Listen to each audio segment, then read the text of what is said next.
अपने नए अपार्टमेंट में शिफ्ट होने की खुशी में मैंने ढेर सारा ग्रोसरी सामान खरीदा था ताकि अपने दोस्तों को घर बुला सकूं। लेकिन जैसे ही मैं एलिवेटर में घुसा, अंदर एक नोटिस लगा हुआ देखा। हाउस मील नोटिस। घर में एक प्रेग्नेंट लेडी है जो कुकिंग ऑयल की स्मेल बर्दाश्त नहीं कर सकती और बाहर का खाना हेल्दी नहीं होता। इसलिए प्यारे पड़ोसियों, प्लीज एक मील बना दीजिए। पहले मुझे लगा ये कोई मजाक है, इसलिए मैंने ज्यादा ध्यान नहीं दिया। लेकिन जैसे ही एलिवेटर के दरवाजे बंद होने वाले थे, एक औरत चिल्लाई, रुको रुको। वो किसी तरह एलिवेटर में घुस गई और मुझे ऐसे घूरने लगी जैसे मैंने जानबूझकर दरवाजा बंद कर दिया हो। उसका बड़ा सा प्रेग्नेंट बेली देखकर मैंने बहस करना ठीक नहीं समझा। आजकल के यंग लोग, वो बड़बड़ाई। जैसे ही वो मुझे डांटने वाली थी, उसकी नजर मेरे ग्रोसरी बैग्स पर पड़ी। वाह, आज तो अच्छा डिनर है। मैंने बस हल्की सी मुस्कान दे दी, लेकिन अचानक उसने हाथ बढ़ाया और मेरे बैग से ग्रुपर फिश निकाल ली। ये ग्रुपर काफी अच्छी है, याद रखना, इसे स्टीम करना, फ्राई मत करना। और मुझे कुकिंग वाइन की स्मेल बिल्कुल पसंद नहीं। मैं पूरी तरह शॉक हो गया। तब मुझे समझ आया कि ये उस आदमी की बीवी थी जो फ्री में खाना खाने की उम्मीद लगा रहा था। घर पहुंचकर मैं अपने दोस्तों को ये अजीब वाकया बताने के लिए फोन निकाल ही रहा था कि एक फ्रेंड रिक्वेस्ट पॉपअप हुई। मैसेज था, फिश के सारे कांटे निकाल देना, हमारे घर में बुजुर्ग लोग हैं। भिखारी तो मैंने बहुत देखे थे, लेकिन इतनी डिमांड्स वाला भिखारी पहली बार देखा था। मैंने उसे इग्नोर कर दिया, सोचा थोड़ा कोल्ड शोल्डर मिलेगा तो खुद ही हार मान लेगी। लेकिन कुछ देर बाद दरवाजे पर जोर जोर से नॉक होने लगा। 603, दरवाजा खोलो। जैसे ही मैंने दरवाजा खोला, एक गंजा आदमी सर झुकाए सीधा मेरे घर में घुस गया। मैं कुछ समझ पाता उससे पहले ही वो सीधा किचन में पहुंच गया। मेरे घर में घुस कौन रहा है, क्या चाहिए तुम्हें, मैंने पूछा। उसने मेरी बात को बिल्कुल इग्नोर कर दिया और मेरा फ्रिज खोल दिया। Not bad not bad, meat भी है और फिश भी है। मैं कुछ बोलता उससे पहले ही उसने मुझे डांटना शुरू कर दिया। तुमने इतनी घटिया फिश खरीदी है, सिर्फ ग्रुपर ही फ्रेश थी। अगली बार ध्यान रखना, वरना मुझे पसंद नहीं आएगा। उसकी ये बात सुनते ही मुझे समझ आ गया कि ये कौन है। ग्रुपर? अरे टॉयलेट पेपर भी नहीं दूंगा तुम्हें। वैसे फ्रेश और गर्म है, ट्राई करोगे? वो बोला। वो तो गधों को खिलाने लायक है, मुझे बेवकूफ मत बनाओ। मैं हंसी और गुस्से के बीच अटक गया। इस आदमी को सच में लग रहा था कि ये कोई खास शख्सियत है। घर में जबरदस्ती घुसना, ट्रेसपासिंग, मैं पुलिस बुलाकर इसे गिरफ्तार करवा सकता था। मैंने उससे और बहस करना जरूरी नहीं समझा। मैंने उसकी कॉलर पकड़ी और उसे खींचकर दरवाजे की तरफ ले गया। अरे अरे, क्या कर रहे हो, क्या कर रहे हो? बुढ़ा छूटने की कोशिश कर रहा था, लेकिन मैं सालों से जिम करता आ रहा था। ऐसे फूले हुए मिडिल एज्ड आदमी को संभालना मेरे लिए बहुत आसान था। मैंने उसे सीधा बाहर फेंक दिया। शायद उसे समझ आ गया था कि मैं आसान शिकार नहीं हूं। वो उठकर मुझे गुस्से से घूरने लगा और फिर चुपचाप निकल गया। उसके जाने के बाद मैंने सब्जियां साफ करनी शुरू कर दी। शाम को फिर डोरबेल बजी। दरवाजा खोला तो मैं हैरान रह गया। आंटी, किसको ढूंढ रही हैं? दरवाजे पर एक घुंघराले बालों वाली बुजुर्ग औरत खड़ी थी, हाथ में टेडी बेयर पकड़े हुए। जैसे ही मैंने बात की, उसने भौएं सिकोड़ ली और मेरे घर के अंदर झांकने लगी। अभी तक खाना नहीं बना, मैं तो वेट कर रही हूं। फिर उसने मेरी तरफ उंगली दिखाकर चिल्लाना शुरू कर दिया। तुम्हें टाइम दिख नहीं रहा? एलिवेटर वाला नोटिस नहीं पढ़ा था क्या? 5 बज गए हैं और अभी तक खाना तैयार नहीं हुआ। मेरी स्क्वायर डांसिंग लेट हो रही है, क्या तुम उसका नुकसान भरोगे? ये सुनते ही मैंने जोर से दरवाजा बंद कर दिया। उम्र के हिसाब से आंटी के हाथ पैर काफी मजबूत थे। मुझे तो अपने डोर फ्रेम पर तरस आ गया। सिर्फ एक दोपहर में उसने बहुत जुल्म झेल लिया था। खुशकिस्मती से आंटी में इतनी भी स्टैमिना नहीं थी। लगभग 40 मिनट तक दरवाजा पीटती और गालियां देती रहीं, फिर चली गईं। इस 3 लोगों की फैमिली ने मुझे एक जबरदस्त सबक सिखा दिया। ऑनलाइन लोग कहते हैं कि असल जिंदगी में बहुत से लोग मेंटली ठीक नहीं होते, लेकिन फिर भी रोजमर्रा की जिंदगी मैनेज कर लेते हैं और नॉर्मल लगते हैं। ये फैमिली उसका परफेक्ट एग्जाम्पल थी। जब मेरे दोस्त डिनर के लिए आए तो मैं खुद को रोक नहीं पाया और इस अजीब फैमिली की शिकायत करने लगा। भीख मांगते हैं और ऊपर से रूल्स भी बनाते हैं। मेरे सारे दोस्त हंसने लगे। डोरबेल काफी देर से बज रही थी, लेकिन किसी ने उस पर ध्यान नहीं दिया। आज तीसरी बार मेरे दरवाजे पर जोर जोर से थपथपाया जा रहा था। मैं पुलिस को कॉल करना चाहता था, लेकिन मेरे दोस्तों ने मुझे रोक दिया। उनका कहना था कि वो खुद देखना चाहते हैं कि ये अजीब कपल और वो खतरनाक बुढ़िया आखिर हैं कौन। मजबूरन मुझे दरवाजा खोलना पड़ा और बिल्कुल उम्मीद के मुताबिक वही फैमिली फिर से सामने खड़ी थी। इस बार पूरी 3 लोगों की फैमिली। प्रेग्नेंट औरत अपना बड़ा सा पेट संभालते हुए सीधा घर के अंदर घुसने लगी। उसके हाथ में बोल्स और चॉपस्टिक्स थे, जैसे किसी दावत में शामिल होने आई हो। मैंने उसका रास्ता रोक लिया। तुम लोगों को क्या चाहिए? नाटक मत करो, खाने का टाइम हो गया है। ऑब्वियसली हम खाना खाने आए हैं। और हाँ, फिश वैसे ही बनाई ना जैसे मैंने कहा था।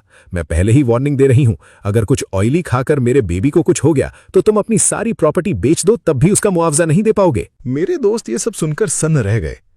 ये किस तरह के नमूने थे? लोग कहते हैं बड़े शहरों में अजीब लोग बहुत मिलते हैं। आज तो एक साथ 3 मिल गए थे। नहीं, 3 और आधा, क्योंकि वो टेडी बेयर भी था। मेरे दोस्तों ने जब उसका मजाक उड़ाया तो प्रेग्नेंट औरत का चेहरा गुस्से से बैंगनी हो गया। तुम लोग क्या बकवास कर रहे हो? किसने कहा तुम्हें ये खाना खाने को? ये सब हमारे फैमिली के लिए बनाया गया है। तुम लोगों को शर्म नहीं आती? निकल जाओ यहां से। अब मेरी भी हद हो चुकी थी। मैंने उसे पकड़कर पीछे खींच लिया। मेरा एक दोस्त, जो हम सब में सबसे ज्यादा जुबानी लड़ाई में तेज था, उस प्रेग्नेंट औरत से बहस करने लगा। वो बार बार अपनी प्रेगनेंसी का फायदा उठाकर हमें मॉरली गिल्टी फील करवाने की कोशिश कर रही थी। हम उसकी मेंटल कंडीशन पर सवाल उठा रहे थे और बात बात में उसके होने वाले बच्चे के बाप तक का मजाक उड़ा रहे थे। जब वो बहस में हारने लगी तो उसने तुरंत अपने घरवालों को बुला लिया। बुढ़िया ने दावा किया कि उसका होने वाला पोता किसी बड़े खानदान से है और हमें नीचा दिखाने लगी। फिर वो लोग चिल्लाकर पड़ोसियों को इकट्ठा करने लगे ताकि भीड़ के प्रेशर में हम पीछे हट जाए। काफी देर तक दोनों तरफ से बराबर की टक्कर चलती रही। फिर मैंने अपना फोन निकाल लिया।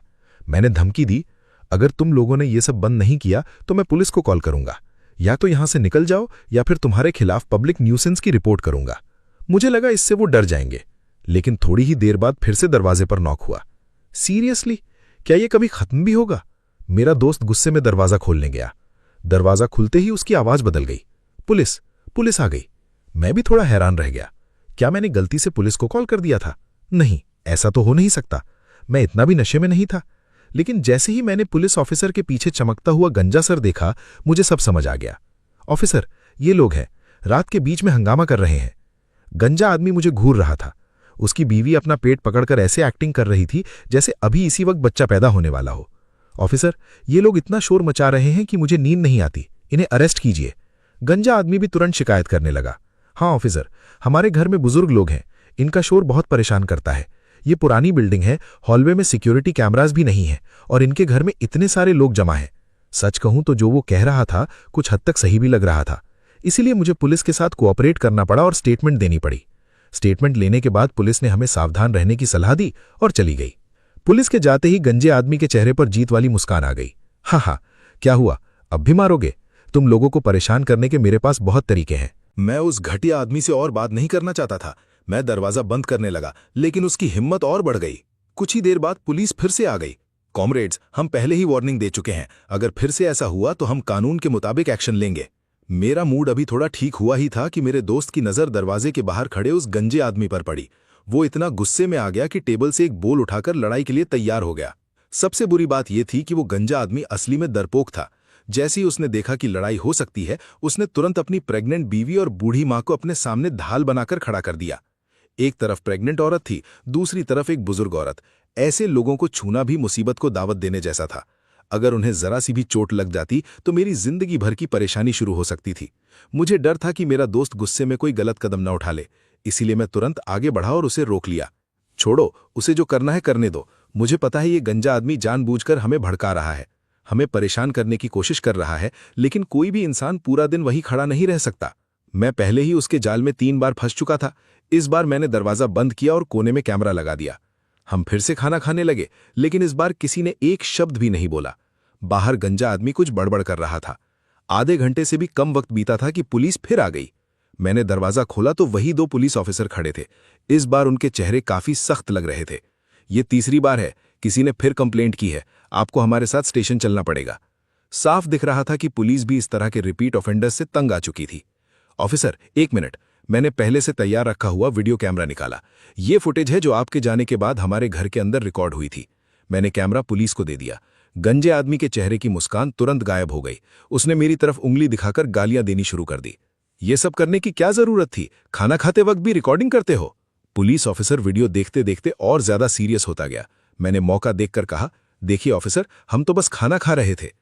असल में रिकॉर्डिंग की कोई जरूरत नहीं थी, लेकिन जब कोई जानबूझकर झूठी रिपोर्ट करके पुलिस का वक्त बर्बाद करे तो एक जिम्मेदार नागरिक होने के नाते मुझे ये बर्दाश्त नहीं था।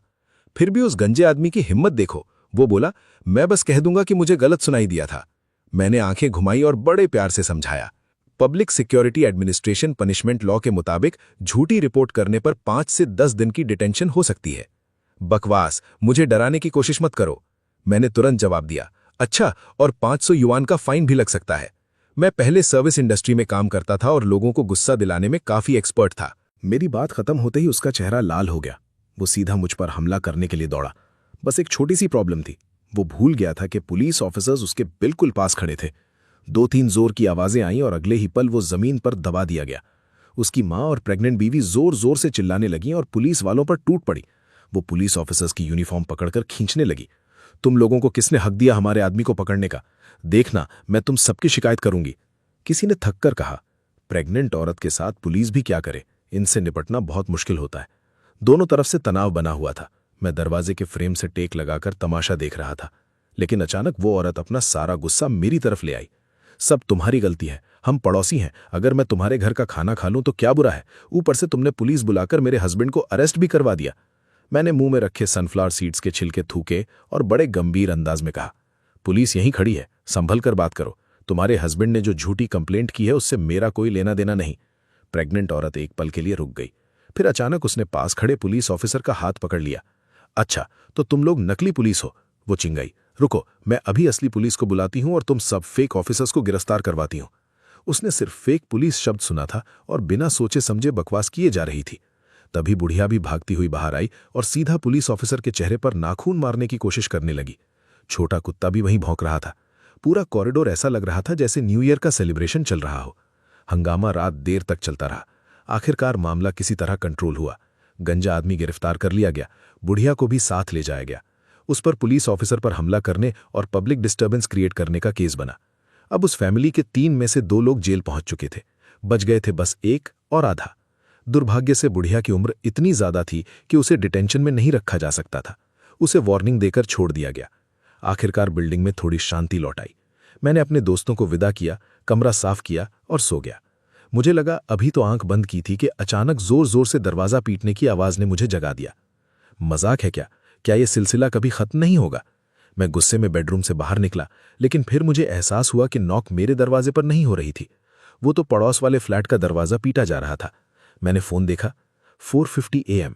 अभी सुबह के 5 भी नहीं बजे थे। ये हो क्या रहा था? मैंने अपना दरवाजा हल्का सा खोला और झांक कर देखा। वही बुढ़िया पड़ोस के फ्लैट के सामने खड़ी थी और लगातार गालियां दे रही थी। दिन के उजाले में दरवाजा क्यों बंद है? टाइम देखा है? उठो, मेरे लिए ब्रेकफास्ट बनाओ। मुझे याद आया कि जब मैं यहां शिफ्ट हुआ था तब मैंने पड़ोस वाले फ्लैट में एक जवान लड़की को रहते देखा था। क्या वो भी इस पागल फैमिली का शिकार बन गई थी? और फिर अगले ही पल मुझे उस लड़की की हिचकिचाती हुई आवाज सुनाई दी, आंटी, मैं अभी अभी नाइट शिफ्ट से घर वापस आई हूं और फिर सो गई थी। Night shift? बुढ़िया ने तीखी नजर से उसे देखा और बदतमीजी से बोली, कौन सी नाइट शिफ्ट? बाहर कोई गलत काम तो नहीं करती हो? आजकल की लड़कियां कितनी बेशर्म हो गई हैं, ऐसी गंदी हरकतें करने बाहर जाती हो? ये कहकर बुढ़िया ने थूक दिया, जो लगभग लड़की के चेहरे पर गिरने वाला था। लड़की घबराकर पीछे हट गई। गुस्से से उसका चेहरा लाल हो गया। आप मुझसे ऐसे बात करने की हिम्मत कैसे कर सकती हैं? आपको हुआ क्या है? लड़की की आंखों में आंसू आने वाले थे। मुझे समझ आ गया कि अब चुप रहना ठीक नहीं होगा। अरे ओए घुंघराले बालों वाली बुढ़िया, सुबह सुबह इतना शोर क्यों मचा रही हो? इंसान को सोने भी नहीं दोगी क्या? किसी को अपने ऊपर चिल्लाते सुनते ही बुढ़िया पलटकर मुझे घूरने लगी।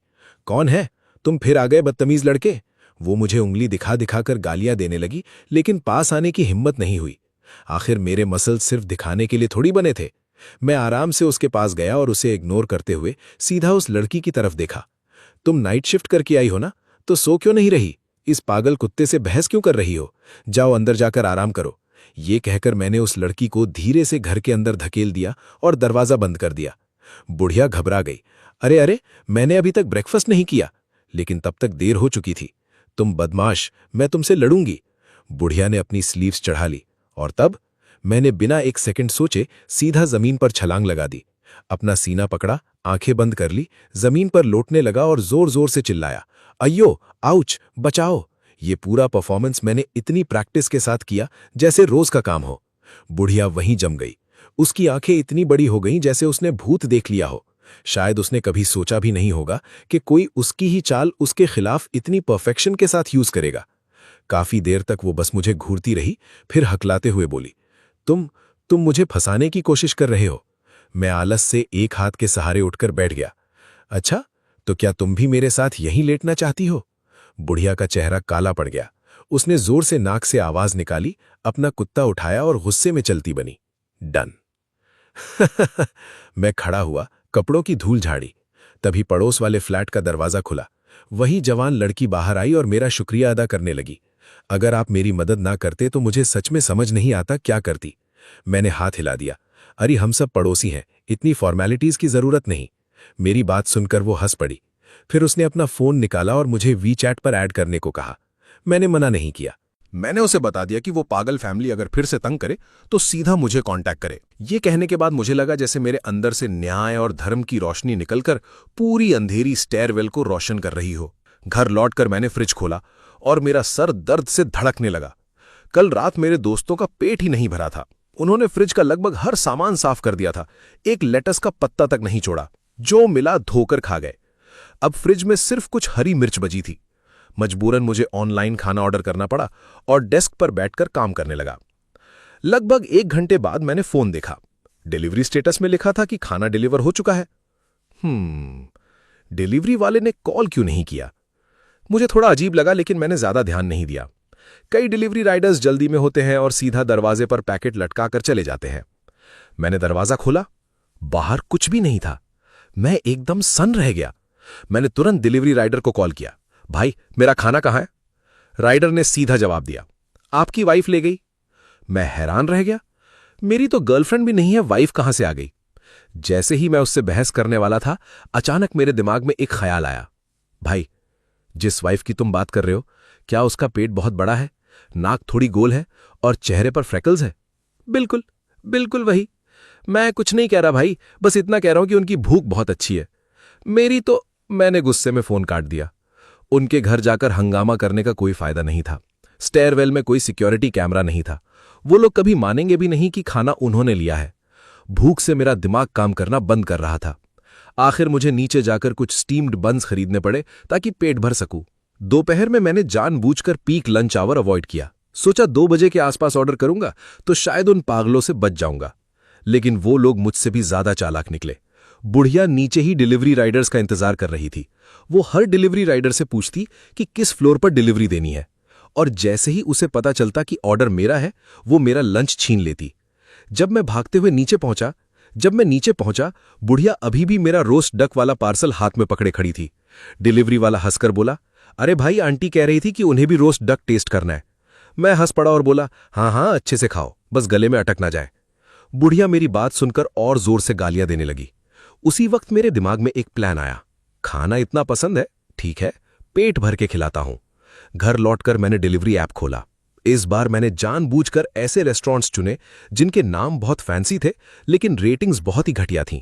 रिव्यूज चेक किए, फोटोज देखे, fancy packaging check, unknown drinks check, काले प्लास्टिक के स्पून्स चेक, सब क्राइटेरिया परफेक्ट थे। शाम को मैंने एग्जैक्ट टाइमिंग देखकर ऑर्डर प्लेस कर दिया और उम्मीद के मुताबिक मेरा ऑर्डर फिर से मेरी बीवी ले गई। रात को मेरे दरवाजे पर जोर जोर से थप्पड़ पड़ने लगे। दरवाजा खोलो, दरवाजा खोलो, 603, जल्दी दरवाजा खोलो। वो खसखराश भरी आवाज सुनते ही मुझे समझ आ गया कौन है। मैं आराम से दरवाजा खोलकर खड़ा हो गया। बुढ़िया तुरंत मेरी तरफ झपटी, लेकिन मैंने हाथ उठाकर कहा, दूर रहो, मुझे हाथ मत लगाना, मैं वार्निंग दे रहा हूं, मुझे हार्ट प्रॉब्लम है। बुढ़िया तुरंत रुक गई। शायद उसे सुबह वाला ड्रामा याद आ गया था। अब उसे मुझे छूने की हिम्मत नहीं हो रही थी। वो बस खड़ी खड़ी गालियां देने लगी। तुम बेशरम, तुमने जानबूझकर मेरे पूरे परिवार को नुकसान पहुंचाया। हमने तुम्हारा क्या बिगाड़ा था? मैंने फोन निकाला और रिकॉर्डिंग चालू कर दी। फिर मैंने अनजान बनते हुए पूछा, क्या हुआ? बुढ़िया गरज कर बोली, वो घटिया टेकआउट मैं और मेरी बहू ने खाया और पूरी रात बाथरूम के चक्कर लगाते रहे। इसका पैसा तुम भरोगे। मैंने अचानक जैसे सब समझ गया हूं वैसे एक्टिंग की। अच्छा, मेरा टेकआउट? वैसे तुमने मेरा टेकआउट खाया कैसे? बुढ़िया एक पल के लिए चुप हो गई। उसके पास इसका जवाब नहीं था। काफी देर तक खड़े रहने के बाद वो बस इतना बोली, रुक जा, मैं देख लूंगी तुझे, और गुस्से में वापस घर चली गई। मैंने उसकी कोई परवाह नहीं की। अंदर जाकर उस रेस्टोरेंट को सीधा 5 स्टार रिव्यू दे दिया। फास्ट डिलीवरी, जबरदस्त रिजल्ट और ईमानदार मर्चेंट। अगली सुबह जब मैं घर से बाहर निकला तो दरवाजे के सामने 2 ढेर कुत्ते की पॉटी पड़ी हुई थी। साथ ही फ्लोर पर एक गीला सा दाग भी था। ये किसने किया था, ये समझने के लिए जीनियस होने की जरूरत नहीं थी। मैंने आराम से वो पॉटी प्लास्टिक बैग में डाली, फिर बड़े प्यार से उनके घर के बाहर रखी चप्पलों के अंदर भर दी। उसके बाद मैंने बेल्ट ढीली की और उनके दरवाजे के पास ही अपना कंट्रीब्यूशन भी दे दिया। थोड़ी देर बाद बुढ़िया वॉक करके वापस आई। उसने मुझे देखा, कुछ कहने ही वाली थी कि मैंने अचानक नाक सिकोड़ ली। ये कैसी स्मेल है? ये कैसी स्मेल है? तुम्हें खुद नहीं पता? बुढ़िया के चेहरे पर अजीब सा एक्सप्रेशन आया। शायद उसे कुछ अंदाजा हो गया था, लेकिन उसने कुछ नहीं कहा। वो चुपचाप अपनी चप्पल पहनकर अंदर चली गई। आज चप्पल थोड़ी अलग लग रही थी, जैसे लोग कहते हैं ना, पॉटी पर पैर पड़ गया। बुढ़िया ने 2-3 बार पैर पटके, पॉटी वाली फीलिंग कम हुई। अब एक चिपचिपा सा एहसास हो रहा था। अजीब है, वो बड़बड़ाई और दरवाजा बंद कर दिया। मैं और ज्यादा कंट्रोल नहीं कर पाया, सीधा घर के अंदर भागा और हंस हंस कर लोटपोट हो गया। दोपहर को उनके घर से एक तेज चीख सुनाई दी। माँ, आपके पैरों में क्या लगा हुआ है? मुझे क्या पता, जरा दिखाइए। अरे, उस कमीने ने मेरी चप्पल में पॉटी भर दी है, बदबू आ रही है, इसे साफ करो। मैं दरवाजे के पास खड़ा उनकी उल्टियों और चीखों की आवाज सुन रहा था, और सच कहूं, मुझे काफी सुकून मिल रहा था। बाद में मेरी पड़ोस वाली लड़की से बात हुई, तब मुझे पता चला कि ये फैमिली पूरे एरिया में अपनी अजीब हरकतों के लिए मशहूर थी। एलिवेटर में फ्री मील नोटिस लगाना तो उनकी पागलपंती का सिर्फ एक छोटा सा एग्जाम्पल था। जब वो कपल नया नया शादी करके आया था, तब वो हर घर का दरवाजा खटखटाते थे। लोग समझते थे कि शायद वेडिंग स्वीट्स बांट रहे होंगे, लेकिन नहीं, वो लोग वेडिंग गिफ्ट के नाम पर कैश मांगते थे, और अगर कोई पैसे देने से मना कर देता तो बुढ़िया उसके दरवाजे के सामने कचरा और कुत्ते की पॉटी फेंक देती थी। और ये तो उनकी सबसे छोटी हरकत थी। लड़की ने आगे बताया, जब मैं यहां शिफ्ट हुई थी, वो आदमी मुझे रोज डिनर के लिए बुलाता था। मैंने मना कर दिया तो उसकी बीवी मेरे ऑफिस आ गई और मुझ पर उसके हस्बैंड को फंसाने का इल्जाम लगाने लगी। मैं कितनी बार समझा चुकी हूं, लेकिन उन पर कोई असर ही नहीं होता। मैं हंस पड़ा। चिंता मत करो, मेरा नाम है स्कमबैग टर्मिनेटर। मैं पक्का इस फैमिली को सबक सिखाऊंगा। लड़की थोड़ी परेशान लग रही थी। भैया, थोड़ा संभल कर, मैंने सुना है वो आदमी अभी अभी जेल से बाहर आया है, वो आसान आदमी नहीं है। मैंने कंधे उचका दिए। तो क्या हुआ अगर जेल से बाहर आया है? मुझे फर्क नहीं पड़ता। एक बार मैं उसे जेल भेज चुका हूं। वो बस एक डरपोक आदमी है जो सिर्फ कमजोर लोगों को डराता है। कुछ दिन बाद गंजा आदमी जेल से बाहर आ गया और आते ही बदला लेना शुरू कर दिया, लेकिन उसके तरीके काफी बच्चाना थे। वो बस मेरे घर के सामने कचरा फेंकता था, ज्यादातर किचन के बचे हुए लेफ्टओवर्स और यूज किया हुआ टॉयलेट पेपर। कुछ पतला, कुछ मोटा, सब आपस में चिपका हुआ। ये सब देखकर मेरी आंखों में जलन होने लगी और आंसू तक आ गए। मैंने कुछ देर सोचा, फिर मेरी नजर फ्लैट 601 के बाहर रखे कुत्ते के पिंजरे पर पड़ी। जब से बुढ़िया ने पॉटी वाली चप्पल पहनी थी, बेचारा कुत्ता बाहर ही बंद रखा जा रहा था। वो पूरी रात भौंकता रहता और सबकी नींद खराब करता। लेकिन ये फैमिली पूरे मोहल्ले में बदनाम थी। कोई उनके खिलाफ बोलने की हिम्मत नहीं करता था। मैं धीरे से मुस्कुराया, ग्लव्स पहने और उनके फेंके हुए सारे लेफ्टओवर्स और गंदगी इकट्ठा करके सीधा कुत्ते के फूड बोल में डाल दिया। लेपर्ड अपने धब्बे नहीं बदल सकता, बिल्कुल सही कहा गया है। कुत्ता तुरंत बोल साफ कर गया। मैं तो लगभग ताली बजा देता, शाबाश बेटा। मैंने ये काम कई दिन तक रिपीट किया। धीरे धीरे फ्लैट 601 वालों को कुछ गड़बड़ महसूस होने लगी। पहली बात, मैं बहुत शांत था। इतना कचरा मेरे दरवाजे पर फेंकने के बाद भी मैंने एक बार भी शिकायत नहीं की। दूसरी बात, बुढ़िया ने नोटिस किया कि उसका लाडला कुत्ता अपना रेगुलर खाना खाना बंद कर चुका था। फूड बोल हमेशा भरा रहता। अయ్यो, मेरा बच्चा खाना क्यों नहीं खा रहा? बुढ़िया ने प्यार से कहा और कुत्ते को पिंजरे से बाहर निकाल दिया।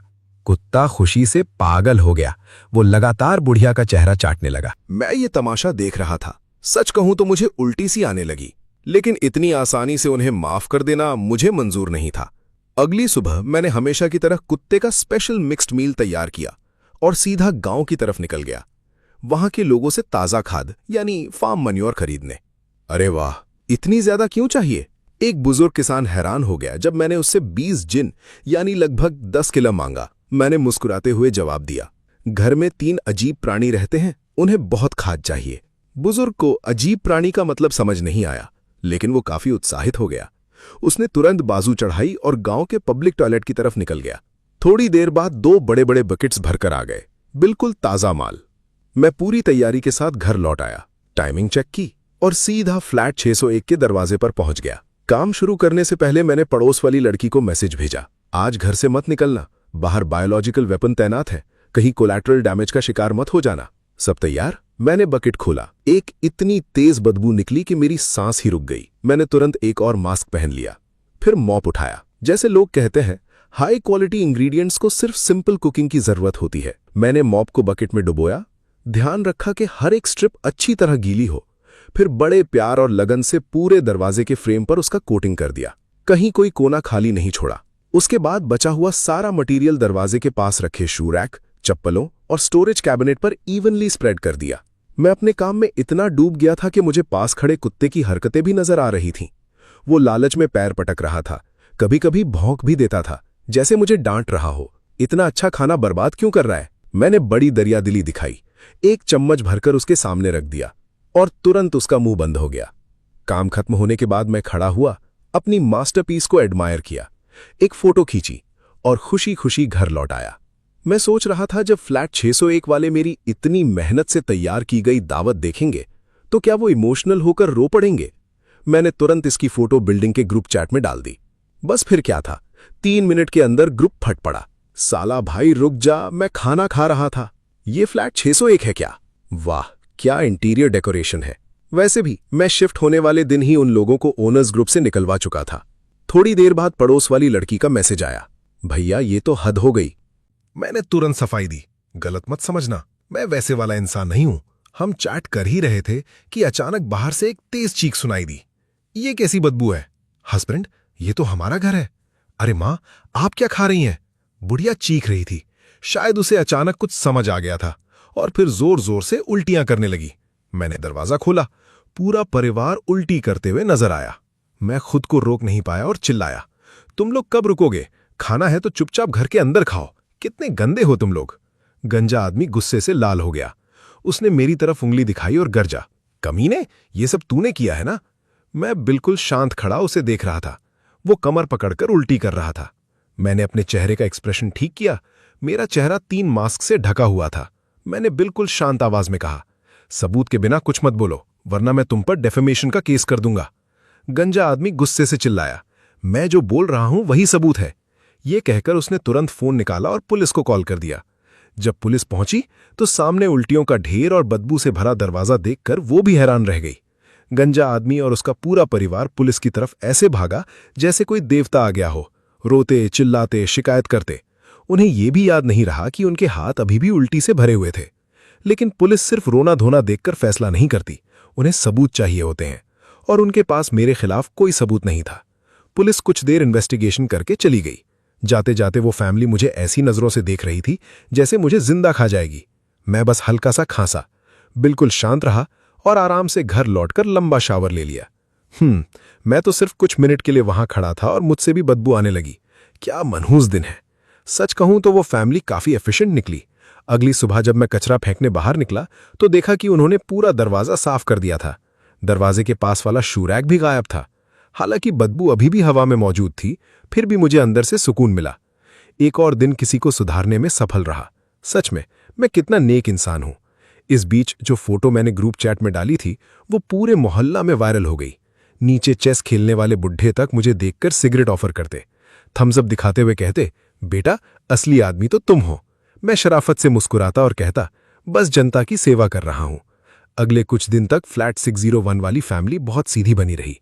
वो लगभग मुझे देखते ही रास्ता बदल लेती थी। मैं काफी खुश था, लेकिन जिंदगी में मुसीबत बिना बुलाए आ ही जाती है, और ये कोई बढ़ा चढ़ाकर कहने वाली बात नहीं। एक दिन कुछ दोस्त बास्केटबॉल खेलने के लिए बुलाने आ गए।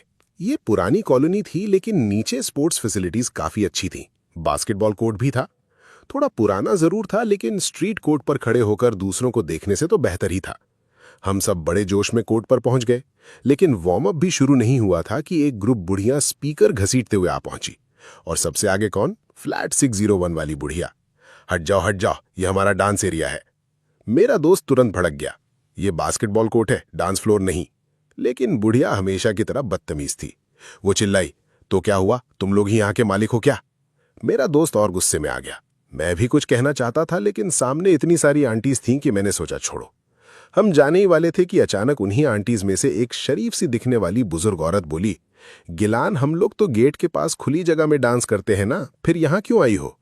दूसरी आंटीज भी बोल पड़ी, हाँ बेचारे यंग लोग एक्सरसाइज करने आए हैं, उन्हें तंग मत करो, क्या बच्चा है अभी। मैं लगभग 30 साल का था। जिंदगी में पहली बार किसी ने मुझे बच्चा कहा था। थोड़ी शर्म सी आ गई, लेकिन अब मुझे पूरी बात समझ आ गई। बुढ़िया जानबूझकर हमें टारगेट कर रही थी। अगर ऐसा था तो फिर उसे इज्जत देने की कोई जरूरत नहीं थी। मैंने अपने दोस्तों से कहा, तुम लोग यहीं रुकना, और सीधा घर भागकर अपना ब्लूटूथ स्पीकर ले आया। जैसे ही बुढ़िया डांस शुरू करने वाली थी, मैंने स्पीकर का वॉल्यूम फुल कर दिया और लॉस्ट रिवर चला दिया। जो लोग जानते हैं वो जानते हैं। जैसे ही वो उदास, भूतिया और आधी मरी सी आवाज स्पीकर से निकली, बुढ़िया का पूरा बदन कांप गया। वो गुस्से में बोली, आप क्या नौटंकी कर रहे हो? बूढ़ों का रिस्पेक्ट करना नहीं आता। ये बकवास आवाज तुरंत बंद करो। मैंने कंधे उचका दिए। मैं तो बस म्यूजिक सुन रहा हूं, पब्लिक प्लेस है, तुम्हें प्रॉब्लम क्या है? बुढ़िया गुस्से से फटने वाली थी। उसने सोचा था इतनी सारी आंटीज साथ हैं तो मुझे दबा देगी, लेकिन बाकी आंटीज चुपचाप बैठी सनफ्लावर सीड्स खा रही थी। कोई उसकी साइड लेने नहीं आया। इसे कहते हैं न पॉपुलैरिटी न सपोर्ट। आखिर में बुढ़िया को चुपचाप वहां से निकलना पड़ा। लेकिन कहानी यहीं खत्म नहीं हुई। बास्केटबॉल खेलने के बाद मैं सुपरमार्केट गया ग्रोसरीज खरीदने। आखिर अब हम दोनों फैमिलीज की दुश्मनी इतनी बढ़ चुकी थी कि मुझे डिलीवरी फूड पर भरोसा नहीं रहा। क्या पता कब खाने में कुछ मिला दे। खुद खाना बनाना ही सेफ था। लेकिन जब मैं शॉपिंग करके वापस आया तो देखा कि मेरा पार्किंग स्पॉट किसी और ने घेर रखा था। मेरे पार्किंग स्पॉट में एक बहुत पुरानी ऑल्टो खड़ी थी।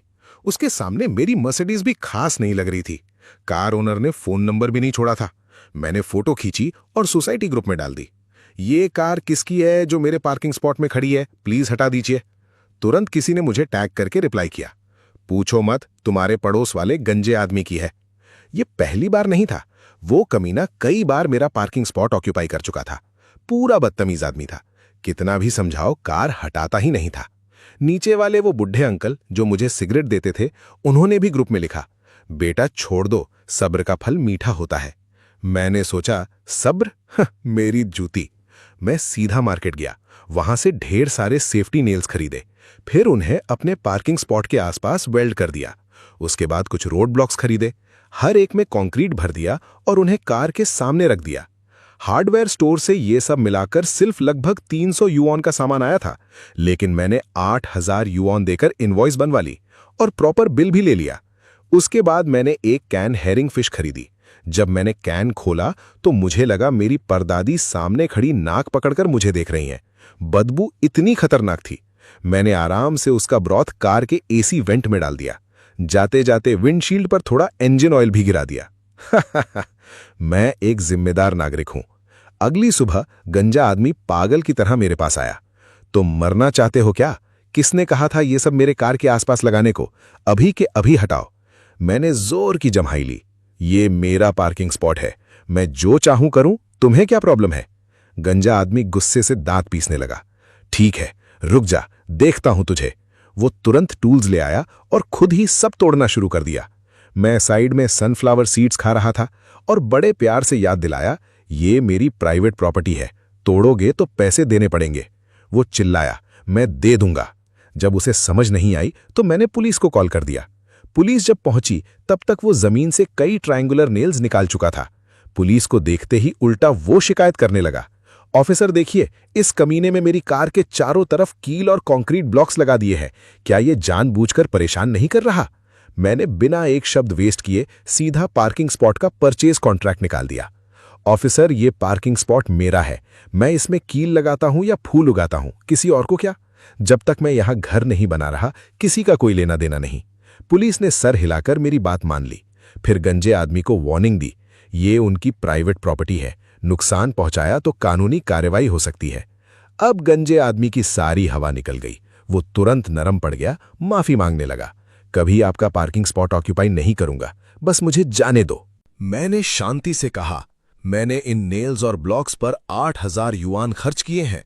तुमने काफी तोड़ दिए, 10,000 युआन दे दो, मामला खत्म। गंजा आदमी तुरंत उछल पड़ा, ये तो एक्सटॉर्शन है। ऑफिसर, कुछ बोलेंगे आप? पुलिस कुछ कहते उससे पहले ही मैंने इनवॉइस निकाल दिया। सफेद कागज पर काली स्याही, सब कुछ लिखा हुआ था। गंजा आदमी बिल्कुल सन्न रह गया। आखिर पुलिस की मीडिएशन के बाद उसने मजबूरन 10,000 युआन भर दिए। उसके बाद उसने खुद ही सारे ऑब्स्टिकल्स हटाए। वो मुश्किल से कार में बैठा ही था कि इंजन स्टार्ट करते ही फिर से बाहर कूद गया। सीधा एक कोने में बैठकर उल्टियां करने लगा। तुमने मेरी कार में क्या डाला है? मैंने कंधे उचका दिए। मैंने कुछ नहीं किया। शायद जो बदबू आ रही है वो इंसानियत की बदबू है। गंजा आदमी गुस्से से फटने वाला था, लेकिन कर कुछ नहीं सकता था। इस बार भी जीत मेरी हुई। उस घटना के बाद वो फैमिली बहुत शांत हो गई। कोई सीधा पंगा लेना बंद कर दिया, लेकिन छुपकर कचरा फेंकना जारी रखा। मुझे पता था कि यह परमानेंट सोल्यूशन नहीं है। वो सिर्फ मुझसे डर गए थे। प्रॉब्लम खत्म नहीं हुई थी। मुझे कोई ऐसा तरीका चाहिए था जिससे वो पूरी तरह कॉलोनी छोड़कर चले जाएं। एक दिन मैं पड़ोस वाली लड़की से बात कर रहा था, तब उसने मुझे एक ऐसी बात बताई जिसने मुझे एक नया मौका दे दिया। उसने कहा, वो गंजा आदमी बाहर औरतों के साथ घूमता है। मैं थोड़ा हैरान हुआ। सच में? इतना बदसूरत और चिपचिपा आदमी, कोई उसमें इंटरेस्टेड कैसे हो सकता है? लड़की ने पूरी सर्टेनिटी के साथ कहा, मुझ पर भरोसा करो, मैंने अपनी नाइट शिफ्ट के बाद खुद अपनी आंखों से देखा है। मैं चुप हो गया और मेरे दिमाग में धीरे धीरे एक नया प्लान बनना शुरू हो गया। मुझे अचानक एक बात याद आई। जब मैं पार्किंग स्पॉट में नेल्स लगा रहा था, तब मैंने कार की खिड़की से झांक कर देखा था कि गंजे आदमी की पैसेंजर सीट पर कुछ पड़ा हुआ था। उस वक्त मैंने ज्यादा ध्यान नहीं दिया, लेकिन पड़ोस वाली लड़की की बात सुनने के बाद सब कुछ अजीब लगने लगा। उसकी बीवी इतनी प्रेग्नेंट थी, तो क्या वो चीज उसकी बीवी के लिए थी? ये सोचते ही मेरे दिमाग में एक नया प्लान आ गया। गर्ल, मेरे पास एक आइडिया है, लेकिन तुम्हारी हेल्प चाहिए। हम दोनों ने नए वीचैट अकाउंट्स बना लिए। लड़की ने अपने फेक अकाउंट पर जिम और फिटनेस से जुड़ी फोटोज डाली। मैं भी एक फेक फीमेल अकाउंट चला रहा था। उस अकाउंट के प्रोफाइल पर मस्कुलर बॉडी की फोटोज और कैप्शंस थे जिनमें लिखा था कि उसे मैच्योर आदमी पसंद है।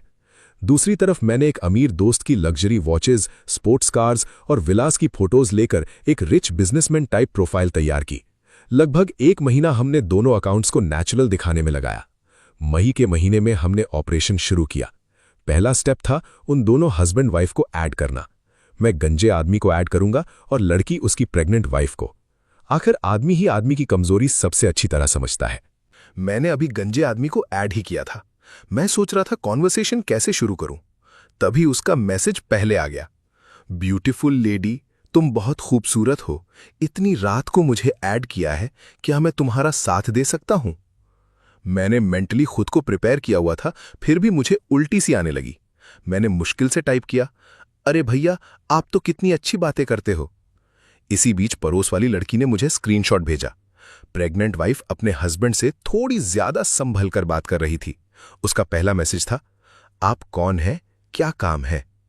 लड़की ने रिप्लाई किया, सॉरी सिस्टर, मैं फिटनेस कोच हूं। प्रोफाइल पिक्चर देखी तो लगा आपकी फिगर बहुत अच्छी है। बस पूछना था कि आप फिटनेस में इंटरेस्टेड हैं क्या? ये पढ़कर मेरा ही दिल दुख गया।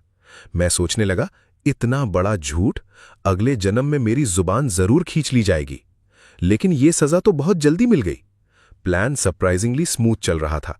लड़की हर दिन प्रेग्नेंट वाइफ की अलग अलग तारीफ करती। कभी उसके बाल, कभी उसकी आंखें, कभी उसकी पर्सनैलिटी, कभी उसकी ड्रेसिंग। धीरे धीरे वो औरत पूरी तरह तारीफों में बहने लगी। दूसरी तरफ मेरी हालत खराब थी। गंजा आदमी रोज मैसेजेस भेजता, बेबी, तुम्हें मैच्योर मेन पसंद है ना? मुझे भी तुम बहुत पसंद हो। तुम मेरी फीलिंग्स क्यों नहीं समझती? हर मैसेज पढ़कर मेरी आंखों को तकलीफ लगने लगती। प्लान के लिए सब सहना पड़ रहा था। मैं जवाब देता, आई हेट यू, लेकिन फिर भी काश तुम मेरा दिल देख पाते। मैसेज भेजने के बाद मुझे सच में उल्टी आती। मैं फोन साइड में फेंक देता और महसूस करता जैसे मेरी आत्मा ही गंदी हो गई हो। ऐसे ही कुछ हफ्तों में दोनों पूरी तरह फेक रिलेशनशिप्स में फंस गए। प्रेग्नेंट वाइफ दिन भर फोन पकड़कर बैठी रहती। उसके स्क्रीन पर एक हैंडसम, अमीर, स्वीट टॉकिंग, बच्चों से प्यार करने वाला परफेक्ट बिजनेसमैन था। और गंजा आदमी, वो अपने फोन में एक सेक्सी, खूबसूरत और अंधी, टेस्टलेस लड़की को देखकर खुश रहता। सिर्फ आधे महीने में दोनों हस्बैंड वाइफ एक दूसरे से और ज्यादा चिढ़ने लगे। मुझे समझ आ गया, वक्त आ चुका था। मैंने लड़की को कहा कि वॉइस मैसेज भेजे। उसने मीठी सी आवाज में कहा, भैया, आज मैं होटल में रुक रही हूं, मुझे नींद नहीं आ रही, क्या आप आकर मेरा साथ दे सकते हो? रिप्लाई लगभग तुरंत आ गया, एक चिपचिपी सी रोमांटिक आवाज, बेबी, मेरा वेट करो, मैं अभी आता हूं। उसकी आवाज में एक्साइटमेंट छुप ही नहीं रही थी। जैसे ही ये काम खत्म हुआ, मैंने अगला स्टेप एक्टिवेट कर दिया। पड़ोस वाली लड़की ने प्रेग्नेंट वाइफ को मैसेज भेजा, सिस्टर, मैं आज बिजनेस ट्रिप पर हूं, कंपनी फ्री मसाज सर्विस दे रही है, क्या आप आकर सपोर्ट करोगी? प्रेग्नेंट वाइफ तो और भी तेज निकली। जूते पहनते पहनते ही रिप्लाई कर दिया, वेट करो डियर ब्रदर, मेरी कमर भी दर्द कर रही है। दोनों अलग अलग तरफ से एक ही होटल की तरफ निकल पड़े और मैं और पड़ोस वाली लड़की चुपचाप पीछे पीछे चल दिए। सबसे पहले गंजा आदमी होटल पहुंचा। रूम पहले से मैंने बुक कर रखा था। रूम में घुसते ही वो बोला, बेबी मैं आ गया, तुम कहाँ हो? मैंने चैट में टाइप किया, भैया मैं पहले शावर ले रही हूँ, नीचे कुछ सामान खरीदने गई हूँ, बस थोड़ी देर में आती हूँ। गंजे आदमी ने बिना शक किए स्माइली इमोजी भेज दिया। कुछ मिनट बाद प्रेग्नेंट वाइफ भी होटल पहुंच गई। वो सीधा रूम में चली गई। अंदर घुसते ही बाथरूम से पानी गिरने की आवाज आ रही थी। वो शर्मा कर बोली, अरे नॉटी बॉय, इतनी भी क्या जल्दी थी? गंजे आदमी ने आवाज पहचानी नहीं, हंसकर बोला, जल्दी कैसे ना करता, 1 महीने से तुमसे बात कर रहा हूं, हर पल तुम्हारे बारे में सोचता हूं। ये कहकर उसने सामने वाले को गले लगा लिया। तभी बाथरूम का दरवाजा खुला और दोनों एक साथ जम गए। दोनों कुछ देर तक एकदम चुप रहे, फिर एक साथ फट पड़े। तुम यहां क्या कर रही हो?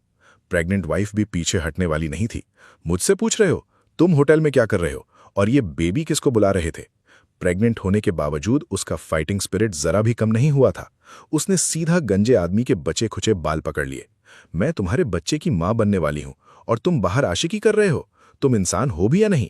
गंजा आदमी भी पीछे नहीं हटा। उसने गुस्से में जवाब दिया, तुम्हें बोलने का हक है? इतने बड़े पेट के साथ भी तुम इतनी बेचैन हो? बस फिर क्या था, दोनों एक दूसरे पर टूट पड़े। कोई भी हार मानने को तैयार नहीं था। आवाज इतनी बढ़ गई कि पूरे होटल के लोग इकट्ठा होने लगे। थोड़ी ही देर में कॉरिडोर तमाशबीन लोगों से भर गया। मेरे और पड़ोस वाली लड़की के लिए तो खड़े रहना भी मुश्किल हो गया। हम दोनों भीड़ के बाहर धकेल दिए गए। होटल में हुआ यह हंगामा जल्दी ही पूरे एरिया में फैल गया। लोग बातें करने लगे, वीडियोज और फोटोज सोशल मीडिया पर घूमने लगे। ये स्कैंडल इतना बड़ा बन गया कि लोकल ट्रेंडिंग टॉपिक्स तक पहुंच गया। फ्लैट 601 वाली फैमिली की इज्जत का पूरा सत्यानाश हो गया। अब उनकी हिम्मत नहीं होती थी घर से बाहर निकलने की। कुछ ही समय बाद उन्होंने अपना घर बेच दिया और चुपचाप कहीं और शिफ्ट हो गए। पूरे मोहल्ला के लोग हैरान रह गए। इतने सालों से सबको परेशान करने वाली ये जिद्दी फैमिली इतनी आसानी से कैसे हार मान गई? मैं और पड़ोस वाली लड़की एक दूसरे की तरफ देखकर मुस्कुराए। हम दोनों को सच पता था, लेकिन हमने कुछ नहीं कहा, बस दिल ही दिल में सोचा। काम हो गया। हम चुपचाप आए और चुपचाप चले गए। न नाम न निशान। कर्म किया और कहानी वहीं समाप्त हो गई।